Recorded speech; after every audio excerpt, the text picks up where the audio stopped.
La science peut-elle être ludique? Bonjour à tous.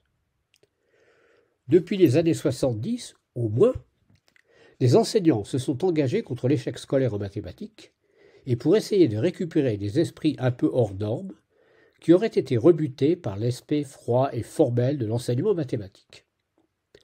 On a prétendu qu'il fallait rendre les mathématiques ludiques pour motiver les élèves et on a créé un certain nombre de systèmes périscolaires basés à la fois sur la découverte personnelle et la compétition. Kangourou, maths en jeans, olympiade, etc. On n'a pas tellement vu, en revanche, à part la méthode dite de la main à la pâte, se développer de tentatives similaires dans les autres sciences enseignées au lycée. Serait-ce que les enseignants de physique ou de biologie sont plus tristes, ou parce que ces matières ne s'y prêtent pas? Tout d'abord, il n'est pas certain que vouloir rendre les mathématiques ludiques ait été une bonne idée.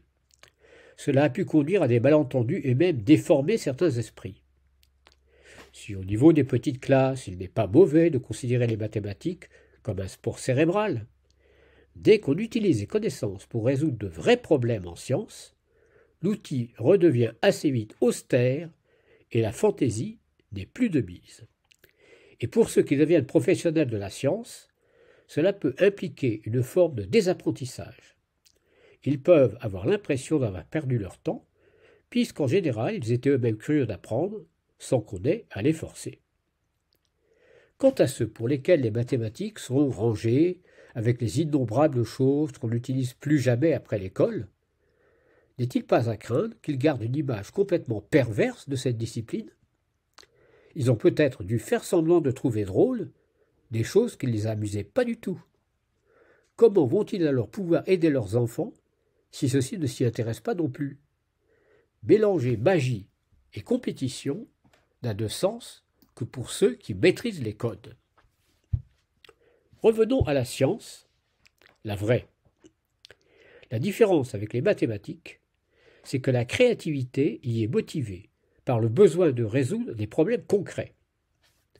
Dans certains cas, il peut y avoir urgence, alors que les maths sont intemporelles. Et dans ces cas-là, la pression, si elle peut être stimulante, n'est en revanche pas du tout compatible avec la rigolade.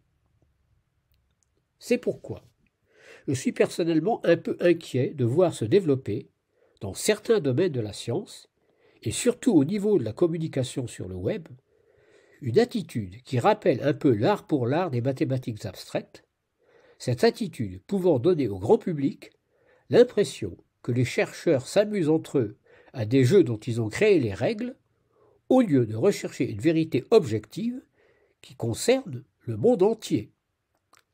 Car c'est évidemment là le vrai champ d'activité des chercheurs. Ceux qu'autrefois on appelait savants, et qu'aujourd'hui on a tendance à ravaler au rang de techniciens, en privilégiant l'économie et le court terme face à une véritable créativité s'inscrivant dans le très long terme. Non, la science n'est pas ludique. Et la connaissance est, pour l'humanité, depuis les origines, une technique de survie face à un environnement hostile contre lequel elle doit se battre pour éviter d'être engloutie. Si on oublie cela, ce sera, à relativement court terme, la fin de notre espèce.